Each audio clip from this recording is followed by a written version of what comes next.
मला वाटतं की स्थानिक स्वराज्य संस्थांच्या निवडणुका विशेषतः महानगरपालिकांच्या ज्या आता घोषित झाल्या आहेत आणि त्याची सर्वत्र तयारी सुरू आहे, पण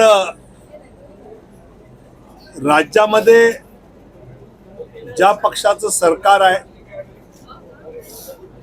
त्या पक्षाच्याच उमेदवारांना जर महानगरपालिकेत निवडून दिलं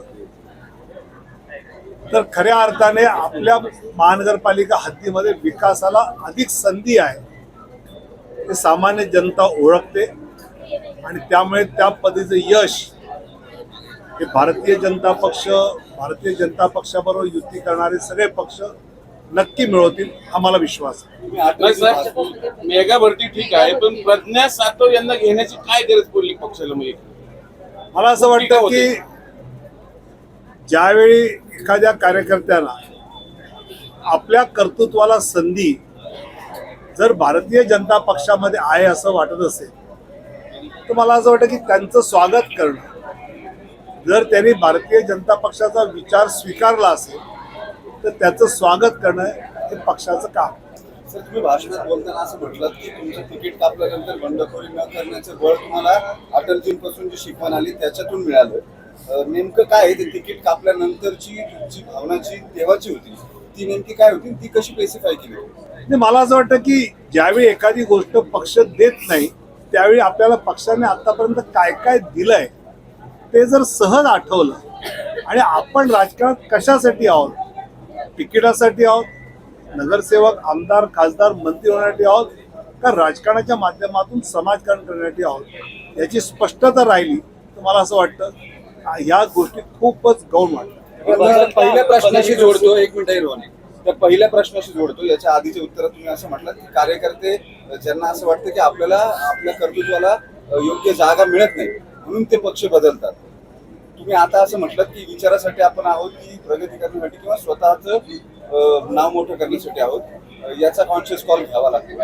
या अशा पद्धतीने जेव्हा दुसऱ्या पक्षाचे कार्यकर्ते इतक्या मोठ्या क्वांटम मध्ये घेतले जातात तेव्हा तुमचीच दोन भूमिका विरोधाभासी वाटत नाही? मला असं वाटतं की मी पुन्हा बरोबर सुद्धा भारतीय जनता पक्षाने ज्यांना पक्षात घेतलंय त्या ठिकाणी गेले 30-40 वर्ष भारतीय जनता पक्षाचे प्रयत्न काय होते. जसं आम्ही विखे पाटलांना नगरमध्ये घेतलं, तिथे अनेक वर्ष आमचा आमदार निवडून येतच नव्हतं, आमचे प्रदेशाध्यक्ष त्या भागातले होते तरी सुद्धा. असं नांदेडला आम्ही अशोक चव्हाण घेतलं की अशी अनेक जी मंडळी आलेली आहेत राज्यस्तरावर किंवा खाली, तर त्या ठिकाणी पक्ष वाढवणं, पक्षाची ताकद मजबूत करणं असं जर होणार असेल, कारण पक्ष मजबूत झाला तर शेवटी जनतेची सेवा अधिक चांगली होणार आहे आणि त्यामुळे या प्रकारचं स्वागत नेहमीच आम्ही करतो. महाराष्ट्राच्या संस्कृतीचा उल्लेख केला विरोधी पक्षांचे, काय वाटतं जे राज्य सध्या मोठ्या प्रमाणात टीका टिप्पणी विरोधी पक्ष त्यामुळे मला जे म्हणायचं भाषण म्हटलं आणि विरोधक दोघंही रोज सगळे एक भोंगा वाजतो एकीकडे पुन्हा. मला म्हणायचं म्हटलं ना. सर, तुम्ही पुण्यामध्ये आला किंवा राज्यामध्ये आला की तुम्ही महाराष्ट्रात कधी येणार, महाराष्ट्रात सक्रिय कधी होणार अशा चर्चा सुरू होतात. तुम्ही मोस्ट ऑफ जास्त दिल्लीमध्येच असतात, महाराष्ट्रात यायला परत.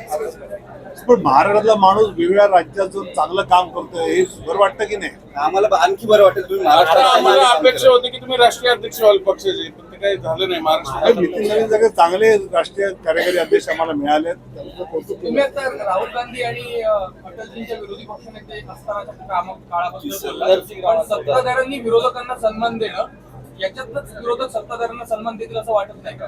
मला वाटतं मुळात विरोधकांचं ते सन्मान देण्यासारखं असतं. आता काल प्रियंका गांधी चहा प्यायला गेल्या होत्या, राहुल गांधी जाऊ शकले. साध्या छोट्या छोट्या गोष्टी आहेत. काँग्रेसने एकदा स्वतः ठरवलं पाहिजे की आपल्याला सिरियस विरोधी पक्ष म्हणून जनतेने घेतलं पाहिजे का. आता बळबळ जे मोदींना विरोध करू इच्छितात ते तुमच्या पाठीशी येतात, त्याने जिंकता येत नाही. पण याला जिंकायचं असेल तर त्या पद्धतीने तुम्ही केलं पाहिजे. गडकरींनी जे प्रेम दाखवलं तेच मोदी आणि शहा का दाखवू शकत नाही? कारण काल होते ना, काल मोदीजी पण होते ज्यावेळी प्रियंका होते. या सगळ्यामध्ये ज्या पद्धतीनं या विरोधी पक्षाच्या नेत्यांवरती टीका केली जाते, नॉमेनक्लेचरची ठेवली जातात त्यांना, त्याच्यामध्ये सत्ताधाऱ्यांचे दोष आहे असं तुम्हाला वाटत नाही का? मला वाटतं जनता ठेवते नाव, सत्ताधारी ठेवत नाही.